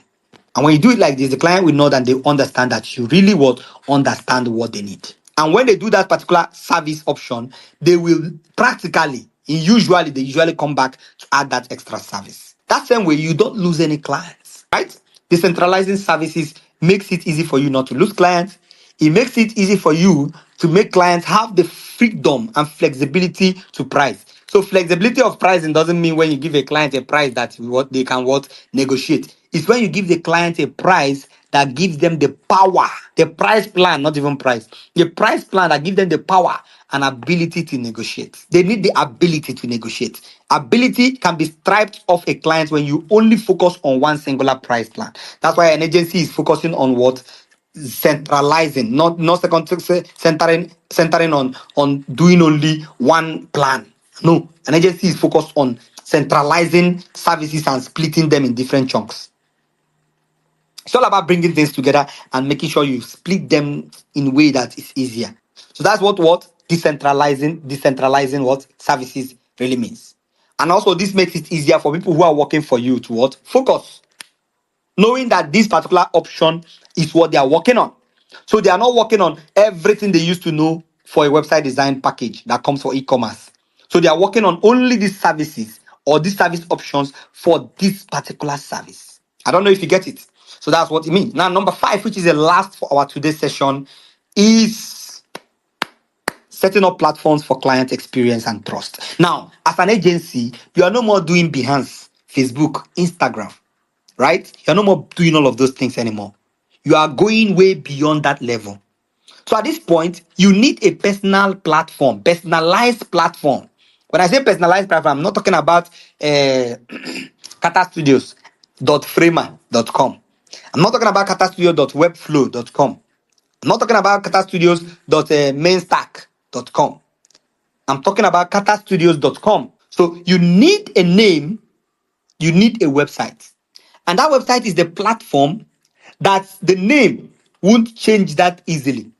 Because when you use platforms like katastudios.framer.com, tomorrow you will buy your domain. The clients already know that framer.com domain name. They will not be able to locate you from there anymore. Now, that those clients you have built for those, it's even better you don't even have a website at all. Those clients you have built those years, you will now be confused. If you don't have their contact, it becomes difficult, which is even difficult to track clients. Anyway, tomorrow I'm going to teach you how to track clients, tomorrow or next tomorrow. But the main thing is that at this point, you need a platform that is personalized to you. You need a website. Now, let me tell you the essence of having a website. Number one is that it builds trust. It makes these people who are working, because you are about working with high paying clients. You are about working with people who are strategic. Don't think I'm about selling you a website design services. I don't care about that. I'm a website designer, but I'm not actually talking about any of my plan here.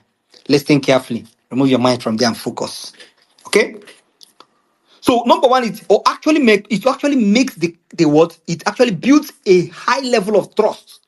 Over the years I'm using a website, it becomes difficult for clients to overprice me. It becomes difficult for negotiation to last too long. So number one, it builds trust. Number two, a website structures you actually. What am I talking about? So for instance, now you have three price plan for flyer design, three plus price plan for, you know, you have three price plan for flyer design, three price plan, basic, advanced, and premium. You understand? You have three price plan for website designer, three price plan for this, three price plan. All of these options you have them, right? Now listen carefully. Now you have these price plans; they are no problem. You have three services as I asked you to do, three services, and these three services are three prices in three phases. Now you have high ticket clients and low ticket clients. And I taught you guys in the past lessons how to make it easier for your high ticket clients not to feel not to feel cheated when they see your low ticket price plan. And I think we are going to talk about that possibly brightly tomorrow. But let's focus on why we are here. There's the reason why I emphasized a little on that. Now, if your high ticket client get into your website and your low ticket client gets to your website, they will be able to see the same price, isn't it? Now, this is where the website plays an elder brother role compared to price plan. Your website design price plan, you are going to give the scopes and give them the plans that works for each and every tire. So you can now give a price plan and remove some of the features, add it in the next plan. You can have up to 6 plans. You can have up to 4 plans, depending on how you wish to do it. I usually like 4 plans, 2 for low ticket clients and 2 for high ticket clients. The difference is now finding or writing down options and scopes and features of these plans and making sure that their difference are matching with the prices. So if you have the first plan, you have 4 plans, right? You have the first plan $100, the second plan $200, the third plan $500, and the fourth plan $1,000. You should be clear that the second plan is too far with features compared to the first. The third plan is too far and clear compared to the first and second plan. For instance, if you are providing 3 pages in the first plan, 4 pages in the second plan, the third plan should have about 6 pages, not 5 pages. And the fifth plan can have about 12 pages or 10 pages. So there should be an evaluation that justifies this plan enough to your client. See, the justification is what makes it easy for people to believe your price. Your price, your client don't have problem with your price. They don't have problem paying for it. I have a client who have to save for 6 months just to build a website with me. She doesn't have the money, but she have to save because she saw the quality and she's comfortable with it. Clients don't have problem with paying. What problem they have is are they paying the right? Are they paying the person who have the quality of what they are looking for? Are they paying the person who even understand what they are charging for? You are charging for something. Do you even understand what you're charging for? You are just charging $1,000. Do you understand the value of the $1,000 you are collecting from the clients? Or you are just charging $1,000 because the last client paid you $900? Some people increase their price just because the last client paid them higher. I think tomorrow we are going to talk about price scaling. And in price scaling, I'm going to teach you guys exactly what happens, why people make mistakes of increasing their prices premature. There is a value system or a base. We call it the default revenue an agency or a personal brand should be earning at a point in time. Now, this doesn't mean that there is no time a client can come in, pay higher than that. But what makes the difference is that that particular offer usually comes once in a while. But if you take that offer, you are charging 20,000 for flyer design, and gradually a new client come in and pay you 50,000 for a flyer design. Then you scale your price plan from 30,000 to 20,000 to 50,000 because you got one client who paid you 50,000. You're going to lose all the past clients you have, all of them from A to Z, and you will still not get that one client that paid you 50,000 again. This is the mistake many personal brands do that keep them stuck. I've speak with some of my people right there on Facebook, and they have issues where they are stuck with a particular price, and they be like, "Sir, I don't have any clients since last month." Then can you send me your price plan? They send it. I look at the price plan, I laugh. Tell them, why are you charging this amount? Say that they have a client who usually come every month or every 2 months, and those clients pay that amount, and they think that that's their value that they are offering. Say, wow. Say, do you even consider the other clients who wish to work with you but can't pay this amount? Or you're only considering that one client that can pay you? So which means this is about your advantage, not about the value. You see, many agencies or many people, designers, focus mainly on the advantage they earn And that's why you see many people can't scale to the level of being an agency. Becoming a micro agency is way beyond just making money. It's more about making impact that will convert to value. It is value that pays you. It is not your services only. It is the amount of value you are able to deliver that's what pays you. If you deliver high level category, you are going to be paid high level category for that service. If you are delivering garbage, you are going to be paid garbage. There's no two ways about it. I have one student. I advised him. I advised him by the way. I told him to scale his price down. He disagreed. He disagreed to scale his price down. Few months later, all I'm seeing on his Facebook page is just birthday design, birthday design. And I asked him, these designs you are doing, is it for real clients? He said, no, it's just some designs, random design, fictional design he's making for most celebrities. I say, you left the options you are supposed to give clients who are willing to pay you 20,000 or 10,000 or thereabout. You left those options just to make free designs, just to justify yourself that you are good. So we are good with today's session, right? Prepare your question. If you have any question, I'll be giving opportunity for us to ask our questions.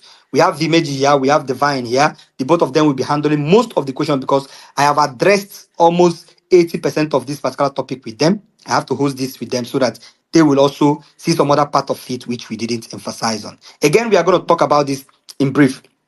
We talked about what a micro design agency really means. We talked about the foundational approach to creating an agency.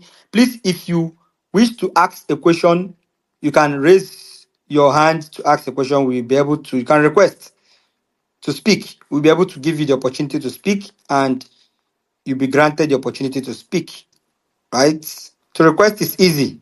If you have any question, if we don't get any requests in the next 5 minutes, we'll be turning off. Okay, we have 2 or 3 requests right now. So let's round up. Then yes, I'm getting some more requests. So number 1, we say what a micro agency really means. Number 2, foundational approach towards creating an agency. Number 3, okay, let me just give a little bit of a guide to all of them, very quick ones. Right, we are almost 2 hours now. Let me use that remaining 6 minutes to round this up.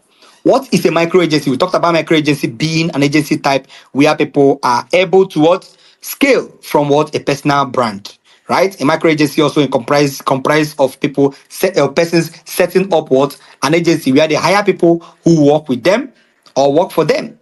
As a matter of fact, offering multiple services more than they offer, or maybe more than they offer for when they were also actually is a singular service option, which is personal brand. We talked about foundational approach to creating an agency. We talked about everything that is needed, all the things we emphasized on. We talked about hyper niching down, how to niche down, how to price yourself stupidly low. Talk about leveraging commissioning and appreciation, developing a super speedy and quality brand identity, what people will know you for. We talk about minimizing service scopes, where you don't give 10,000 designs a month, 20,000 designs a month, which you're shooting yourself in the leg. I'm talking about leveraging on advertisement, right? Then we talk about how to integrate service classes. We have talked about service classes where you split things down in a way that you pick a few options inside of those services you offer, not trying to offer everything like a website designer trying to offer both for e-commerce, both for LMS, both for this, both for that. No. You pick a particular niche or a few among them that you can focus your attention on, so that marketing becomes more easier. Instead of telling people I am a website designer, no, you say we make website for this and this. We make website for A and B, so that people who actually see, when you come and say we make website for skincare brands, at least you show some of the work you do. That makes it more easier for you. Okay, just give me a moment.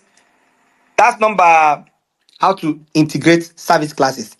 Okay, now number 4, decentralizing services. Here we talked about trying to break things down to make sure that clients understand these service options you are giving, because it's not about giving service options, it's not about classes. Do clients understand it? Now, breaking this, decentralizing these things down makes it even easier for people who are working for you to know what they are working on for a particular service. So decentralization doesn't only affect the service options, it also affects the service option based off on the period and on the particular service you are actually offering. So you are doing logo design. How many of the logo samples are you preparing? This decentralization have connection with the scopes of service. The final one, we talked about setting up platform for clients experience and trust. Talked about website design. Having a website makes it easier for clients to reach you. The contact details are there, access are there. You can update your prices anytime. So in normal branding, you do your price updates and send PDF to clients email, or send PDF to clients, or even send the picture to clients and say this is our new price. But for your website, you don't need to send anybody anything. Just send them your link once, and whenever they need to know the new price or know the current price, or they forgot your price and they go back to the website, they will see the current price you are offering. So reducing that lag or that awkwardness of trying to send them the new price when the new price is updated, right? So it's easier for them. We're going to talk about website design a little more tomorrow, or your website. What actually that we are going to talking about amplifying your agency authority in season 2. That should be topic 9. I'm going to emphasize more on this. So these are 5 of the things that we emphasize on. So let's take on questions now. You have questions, you are going to bring those questions in right away. So getting our first question, let's invite Mr. Akoni. Mr. Akoni, if you're there, you can take it up. While we are taking on Mr. Akoni, we are going to give someone else the opportunity while Mr. Akoni is connecting. Divine, you can actually, Divine Joshua, can ask your question if you are live now. Welcome, Mr. Divine.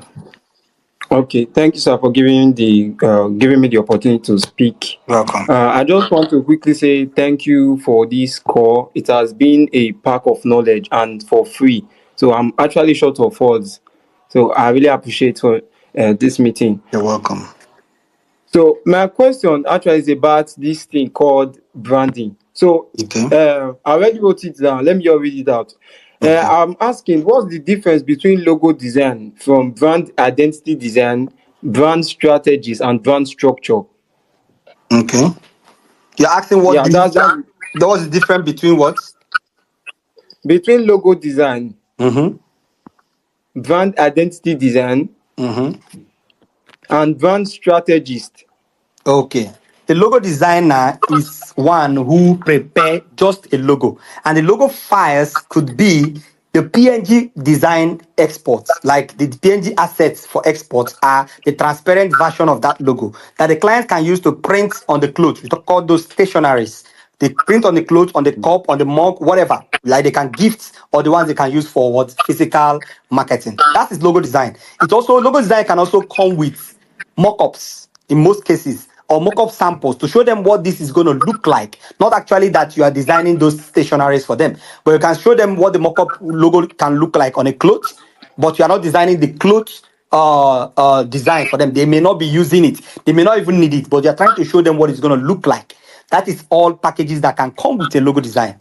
The second one you asked for is for a brand identity designer, right? Yes, sir. This one encompasses what? A branding itself. So you are now looking at a higher level of a logo designer, like an elder brother. Let me use the word of a logo designer. So this person now focuses more attention in understanding what the brand is and what the brand wants to be. What the brand is not the same thing as what they want to be. What they are is what they are before you start building for them. What they want to be is what they want to be after you are done building for them. So what are you Oh, building actually as a brand identity designer? You are now building not just the logo, you are building the structure of the design. So you are now like an architecture in a house who is developing an apartment, not just developing the apartment, but he's designing the interior, the parlor, the kitchen, the bedroom, the toilet and bedroom. That is just what a brand identity designer does. all right, sir. They focus mainly on I got a call. They focus mainly on creating brand assets in a category. So they also integrate the brand that they design a package of my brand design the dictionaries where you design the t-shirt them design are going to prepare them. You're going to create the version we can print, right? You can also design the mug, the stationaries, envelope, the ID card, the the business card. These are brand identity. Now, ahead of that, something you call guideline. This comes with the brand identity design. So this shows the clients how to use the designs for the brand you have done them. In most cases, it shows them the process, the color, theory, this thing, typography, and everything. As a matter of fact, brand identity design can also include what we call licensed sets or licensed sources. Licensed source means that this will be licensed name of clients. For instance, most of my clients I do brands for, I prepare their after preparing their logo. I license use the platform called Vato. So I license their fonts so that it will be commercially compatible. Use it commercial purpose for their business without being sued by the owner of those fonts. Most of these material sources we use are not licensed, they are not open for commercial use open for personal use. Most want to use. Why most designers don't even read most of these things, they just use things, but they read because you don't work with higher category of what clients. But I start working with higher category of clients like an agency, you start putting of this micro issue because the problem falls out becomes a problem for your client. All of these things join together brand identity design because it is no more about design and look. It is now about what the structure or the structural output of what you are doing, the totality of what the brand want to be, how I want to look like, what they all look like, the idea when it comes to visual look like. So it's everything about ideology of the brand when it comes to vision. So all of this is joined together is brand identity design. Talked about Okay. brand strategy, right? Yes, sir. So finally, brand strategy is about the strategizing of the brand. So you do brand design before brand strategy. You do strategy before design. Except in cases where clients have logo or have branding without the strategy, that is you now prepare your strategy. Most is after your strategy, the brand design must be altered because most strategy can cause some kind of faults. Can fault some of the design because it may not fall in line with the strategy anymore. But client don't have a brand already. I will advise the brand strategy first before the brand design. So what you do, you ask the client, do you want to do brand identity and brand strategy, just brand identity design? So when they understand, if they don't understand, you can explain what it means. Now, what is a brand strategy? Brand strategy is now writing all of these things down, making sure you tabulate all of them. What is the purpose of this brand? What is the objective of this brand? What is the goal? What is the mission? What is this? What is that? What is the vision? You understand how? Okay, Divine Joshua, you can you can finish up your question now. So it's not the sorry about that. It's not the network. It's not a network issue. I think Twitter cut us at 2 hours. So tomorrow's session will not be exceeding 2 hours. Just make sure we end everything in 1 hour, 30 minutes, and take questions for 30 minutes. So ask your question, Divine Joshua. I think your question is addressed. It's the remaining one, right? Yeah, about the brand strategy something. That was when the mic turned off. Okay. Okay, perfect. So when I was talking about brand strategy, we are talking about the totality of everything we are doing. Now, the strategy is the foundation of the growth. So if your brand has already existing logo, right? If a brand you're working with has an already existing logo, the strategy itself can be created. But in most cases, it alters most part of that particular logo design. Because in most cases, you end up in 60 to 70% of the time, end up remaking the logo based on the what on the new ideology or identity of the brand. So the brand strategy is more about research. It's no more about design. It's not a visual what input for the brand. The input more is more of what we are doing is what is about the strategic part. Strategic part in the sense of what the structure of what the brand is about. So this has to do with more on research. I talked about localization, where you get to know what particular region that particular brand focuses on. If your brand client is for US based and they are for Latin, US, you actually have to make sure that your content focuses mainly on them. If you are preparing that logo, after that logo design, and you realize the image they use is for blacks or black American, you know that it won't work. You have to reformat all of those things to match that particular niche they are focused on. That's number one. Number two, you have to focus attention when you're doing brand strategy. The brand strategist is the one who focus more attention on doing product research to understand where this particular product will sell more, right? They do thorough research in the market system. Go into the market, know what particular product actually challenges this one. If for instance, they are building an application, they get to understand what particular platforms this application will work on. Who and who needs this application? Is it for students?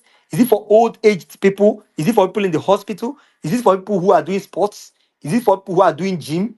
So that is the structure. They have to what research. And not only researching basically at the top layer, they have to get more deeper in understanding the particular type of people who need this in that particular niche. Is it the male? Is it the female? Is it people who are scared of doing gym? Is it people who just want to express themselves? Is it you just have to do proper research. And after that, you have to get more deep and understand what that particular niche is about. If it's for people who are doing gym, you have to understand what the gym is about, what category of gym and what it's about. So it is more deeper than this. And also, you also study the market plan and also the market economy for that particular brand. So if a brand gives you a brand strategy work to do, you are not only doing the design and doing stuff. No, it's not even part of design. Your own is to strategize. As a matter of fact, they can hire a different person for a brand strategy and a different person for brand design. We do both brand strategy and brand design. We did one for a client last year. Brand strategy is hard to come by, but brand identity design comes by almost every time. Why brand strategy is hard to come by is because most companies like to prepare their own templates themselves. They don't want to give that access to anybody. But if you meet on clients who don't have time, who just want somebody to take care of the thing, they don't want to stress themselves. Those are the clients you focus more attention. You have to what? You have to create their strategy for them. As a matter of fact, we do most of this strategy ourselves in-house, do the research before doing the design for them without what knowing. Now, cases where clients need brand strategy is not for design. They need it because they want to have the templates. A brand strategy looks like a brand guideline, right? But for the strategic aspect of it. So it's a kind of PDF list that explains everything step by step. It talks about the color, talks about the structure, it talks about how the logo could look like, it talks about who the design is meant for, it talks about how people will perceive the design, it talks about the capital they are going to invest in the business, what they are going to start up with, how they are going to start up with, the services, their options they are going to give, and who these service options are meant for. It's going to talk about deeper things about what financial aspect of it. How much will be made at the end of the year? What this particular a plan will what result to. So it is not thing only you do for yourself, you also do it in a way where it incorporates. If you have any question, please indicate. Right? It's very easy. You incorporate what the client. So you're not doing it only for yourself. You're also allowing the client access, asking clients questions, and getting to what collaborate or liaise with the clients to what give a proper detail of what you are doing. So when you are done with all of these things, you will now pass in this brand strategy content to what? To the brand identity designer. The brand identity designer will use it now, pick informations they need from there. They can't use everything there. They pick informations they need from there to prepare what? The brand identity. This one now is the visual of what you have done. So the structural aspect is a brand strategy, while the visual is the brand identity design. The logo is part of the brand identity design, but can be separate if in case that the client don't want you to do full brand identity design. For instance, a logo design can cost what? $100, $200, but a brand identity design can cost 1,000 to 5,000 or $10,000. A brand strategy usually costs from $2,000, $3,000 or thereabouts. It's more about copies, but it's more about research, which is most expensive part of the brand. I hope this explains your question. Yes, it does, sir. Thank you so much. You're very welcome. So we take the next person, which I think we have. Okay. If you have any question, we are giving just Instagram X cut us off because we have exhausted the 2 hours, so we won't be exceeding that amount. I have shared this in my account. I think Vimeji will share it, and also Divine will repost it in their account. So you want to listen to the pre-recorded version of this, you can go back there listen to it carefully for those of us who didn't join us earlier when we started the structural aspect of this, right? If you have any question, put your hands up. Put your hands up. Okay. We do not have any further question. Okay. We have 2 minutes to go. If we don't get any further question in 2 minutes' time, we are going to go off. Okay. We have one person. You can ask your question, Mr. Iswell. You can unmute yourself. Yes, sir. Good evening, everybody. Can you hear me now? Welcome. I can hear you Okay. clearly. Okay. So first of all, I want to really thank you for this session. This session was a very powerful one. I really, I got the answers to so many things I've been looking for, and also I have questions to ask. So basically, Okay. I think I have two questions here. Mm-hmm. Okay. Yes. I'll start with this one. So, we talked more on by a design agency or like a micro agency, but the question I have is for a personal brand. Can I go ahead to Mm-hmm. ask? Yeah, go Okay. on. Yeah. Okay. So for a personal brand now, how do I know how to will I say niche down, or how to choose a service class when I've done like kind of different projects for different niches, something like that. Like how do I Okay. know where to actually um niche down, or where to actually pick a service class when Okay. I've done different projects, stuff like that. Thank you, sir. Well, let's address this first one first. So, as a personal brand, it is very very easy for you, even more than a business brand. Okay. Now, as a personal brand, niching down is still the same thing applying to what to a an agency.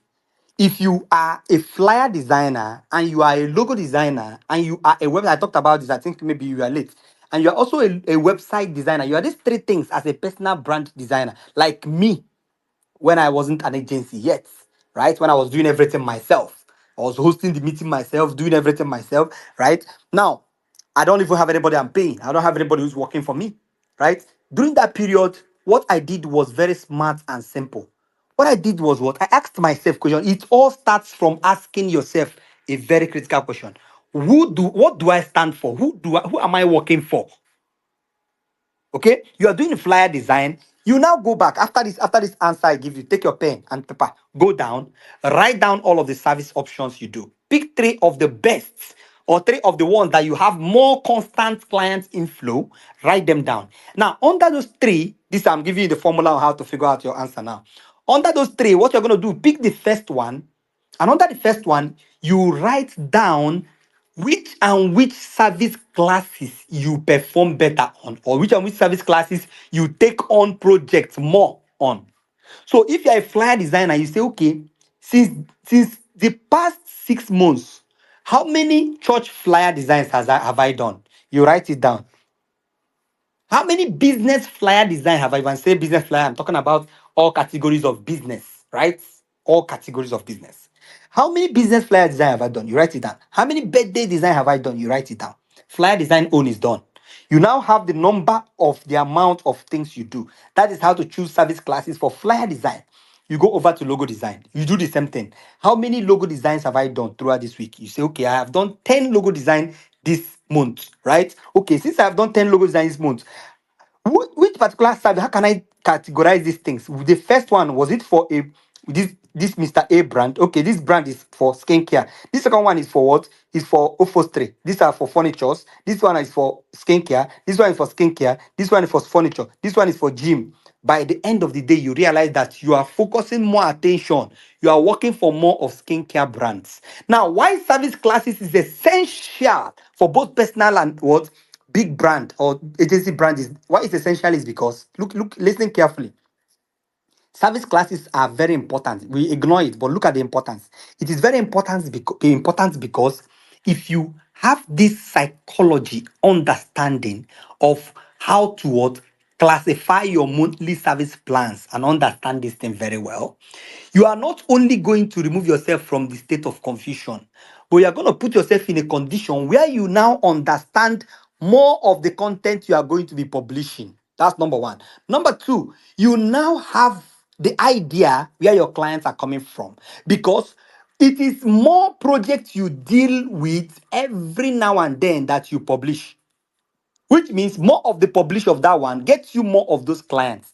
You can't tell me that you do three logo design for a skincare and one or two logo designs differently, one for a first and one for a gym. Then you publish these five designs in a month, and you tell me that you won't get an extra skincare brand. You will get because you have published three against one for each and every one of these other services under them. So your service class is what? Skincare, which means 80%. Listen carefully, which means 80% of your what? Of your marketing materials will be focused on skincare. So you will focus all your energy on pushing what? For skincare. And this is where people make mistake. They try to what? Since you did that logo design for those five people, you now push out an idea that we make logo designs. No, clients don't understand those languages. You are confusing them. And the more you are losing clients, this is I'm giving you a cost strategies that I'm using, and I'm even scared of. I'm even scared. Some of you know that I hardly post my works. I do, I do plenty works, plenty works. If I tell you, there was a week where there was a month we did up to 8 websites, a month, a single month. But that month I didn't post any of those projects. It was even day before yesterday that I started last week that I started posting some of one of my client projects. The one I did the collaboration with her yesterday this morning. It was yesterday. Have we okay, we are not in yesterday tomorrow yet. So the thing is that I don't post much because I'm scared of new clients. I keep telling my VA this. Nessa is here. I used to tell her. I tell her that whenever we start posting our work, clients start rushing in. Why? Because we are strategic in what we do. Look at the content, the video content I post on my Instagram. Go to Instagram, search for Kata Studios. Check the reel, the last reel I posted. I've watched That this. was I've like watched. very good. Now, if you look at that content, it is more on strategy. It's not just a random content. It's more on strategy. What am I trying to do? What I'm trying to do is to what? Is to make people feel the nature of my personality. And feeling the personality of what we stand for and seeing us enriched in that particular area makes them what? Connect. Now imagine an Igbo person or Igbo man who really needs a website, or Igbo woman or Igbo lady who is doing skincare who need a website. May seeing that thing, they are sold to automatically. So you cannot what? You cannot serve everybody. You have to choose your niche and you have to choose them right. So what you need to do is simple. Write down all these things. And when you have these three classes of services, the main service, I told you three only. Don't choose more than three. So you don't confuse yourself. We are going to talk a little more about this tomorrow. Right? Choose those three. And under those three, pick each and every one of these. Ask yourself question. How many flyer have I done this month? Okay, I've done 10 flyer. How many of this is for church? How many of this is for business? How many of this is for this? How many of this, you classify them, right? We don't actually what pay attention to what we are doing. That is why we keep failing in our career. We are failing in the career because we are not what we are not observant enough. We are not observant enough. When you come into an environment, you observe the environment first. You don't come into an environment, just sit down. You don't know if they put something in that chair. So we don't observe. The problem you don't observe. After this class this night, anybody who don't observe, who don't keep observing after now, is actually shooting themselves in the leg. Take pen and paper. Write down things you are doing. Keep records. Bible say, count your blessings and name them one by one. And it will surprise you what the Lord has done. What he's trying to say is what? You have to keep records. Keep records. When you keep record, it gives you what we call analytics. Analytics is what? Is a graphical what? Information of what is happening and what is not happening. So you now know where you are performing well and where you are not performing well. Oh, since I don't do more of this kind of flyer, I think I don't need to focus more attention in pushing. Some people are even pushing content for the kind of design that they don't feature more.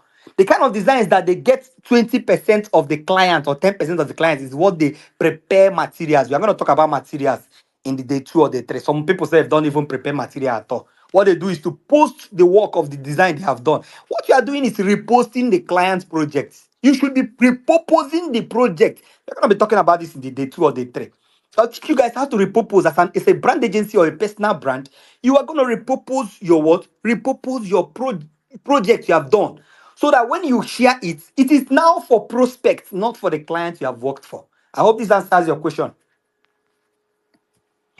Yes, sir. Thank you so much for. You have Um, number two question. yes, I have number two. Okay, this number Yeah, two very is quickly. okay. Yeah. So it was when you were saying about delivering okay, you said develop a speedy and quality brand identity. Where you said you can when you deliver your clients' projects ahead of time, ahead of the deadline, sort of something like that. Okay, so my question now is when you deliver before the initial deadline, or when you deliver before the time, let's say 2 days before the time, is it right, or will I say is it okay, or will I say is it okay that you ask, and let's say for example they have not balanced you yet, is it okay you ask for your balance that time you deliver, or should you just wait till the end of should you wait till the deadline before you can ask for your Okay, balance? if you listen carefully when I was saying this in the earlier stage, I said that you have to prepare yourself ahead of time before you do that. Okay, so before you start, you even let the client know that, see, if we are delivering this project before this time expires, it means that you may even give us what we may what you will what give us a tip playfully. You can tell them playfully. You are simply signaling to them that you finish early. But as a matter of fact, if you are going to have any terms and condition with them, you are going to let them know earlier before you start the project that what if the once the project the terms and condition or whatever contract you're having with them should be when the project is what completed. It is not when the date of the project is over. You are not receiving payment when the date of the project is over. It's when the project is completed. So you are going to let them know that we are going to take 2 weeks to complete this project.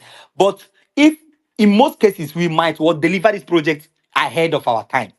So we just want to let you know. But that we said 2 weeks doesn't mean that it is exactly 2 weeks. So we might deliver it before the 2 weeks. So it means that anytime we deliver that project, automatically it means that the project should be what considered completed. So you're not even supposed to make any kind of contract. The contract you're going to make is what? When the project is delivered, you give us our payment. Simple. So I hope that Okay, is sir. addressed too. Yes, it's an address. Thank you so much, sir. I've You're understood. very well, bro. So let's Thank take you the so much. next speaker. Pen. Pen, you can unmute yourself. And this will be our last question for today. And we'll go to bed.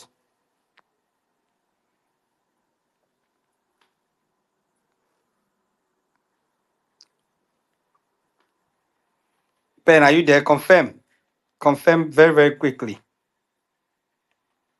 Okay, we'll give Pen 1 more minute. If he's not in, we give someone else. Okay, we have a question again. Okay, Divine, if you are actually in, you can take it up from Pen. Okay. All right. Thank you once again, sir. Did you request to ask a question? I think it's Divine Chijoke. We won't take any question for you today again, so we'll take a question from you again tomorrow if that's the case. Divine Chijoke. Chijuru Benile Okeke. Divine Okeke, you can ask your question very quickly. I think your network is giving us issue. So we are going to give another person and another person access. Anybody that asks their question now, we are going to allow. Unmute yourself and ask your question. Good. Welcome, great. Like this. The part you mentioned said when we are checking on client, we don't check client empty-handed. We render an offer. So Mm, here is it. In the boarding school, you taught us how to present offer to clients. That is whether yes. free or you can cut slash your price presenting it to Yes. client. Yes. So imagine now, okay, you said it's not every time we give that offer, we give that offer. Now, what Mm. of the time I want to charge the client, or it's not that time we want to read that offer? How do we charge the client by checking on them? Okay. As a matter of fact, when it comes to business, nothing like relationship. This is where they say no relationship in business, but business itself is a relationship. Now, relationship in business is not like normal relationship in life. I'll repeat myself. When it comes to business, there is no relationship, but relationship itself is business. Which means when it comes to business, there is different kind of relationship relating what to clients. It is not the same relationship we have in real life. Just as we have different character, and moral in business different from the word character and moral we have in real life? We're going to talk about this slightly, possibly tomorrow or next tomorrow, if I will remember. Now, let me explain what I mean by that. You see, when you are meeting clients to check up on them, you are not checking up on them like your baby, or you're checking up on them like your tata. No, you are checking up on them based off on business. So if there is no offer, there is no checkup. So the checkup you can check up on them is to bring them value. It's not to ask them how they are doing. They have their families who can ask them that question. It's not your thing. It's even more embarrassing to go and to start asking clients, how are you doing? I just want to check up on you. It's embarrassing. It looks, if the person is a male, it will look gayish. I don't know if you understand. It doesn't make any sense. If it's a female, it look as if you are looking for another thing. So you don't go on asking clients, how are you doing? How is everything going? That's nonsense. You don't have an offer, you keep quiet. The only time you can go back to ask a client, greet a client, is when you want to thank them if they referred someone to you. Please, sir, how are you doing? I just wanted to check up on you. I also want to use the opportunity to thank you for that person you referred for me. And the client understand that it's about value. If it is not about value, there is no relationship. I hope you understand it. I hope that addresses your question, right? Yes, sir. Yes, sir. Perfect.